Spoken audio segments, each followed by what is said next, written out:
अस्सलाम वालेकुम दोस्तों, welcome back to our channel find Urdu. Backward backward का मतलब है पीछे रह गया, तरक्की याफ्ता नहीं, पसमानदा।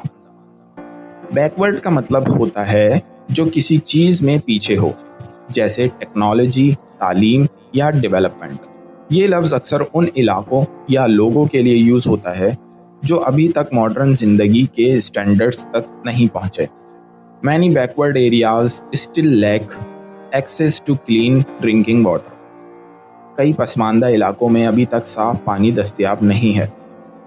तो दोस्तों, बैकवर्ड का मतलब है जो तरक्की में पीछे हो, ख़ास तौर पर तालीम, सेहत या फैसिलिटीज़ में। उम्मीद है अब आपको बैकवर्ड का मतलब समझ में आ गया होगा। मिलते हैं नेक्स्ट वीडियो में। शुक्रिया।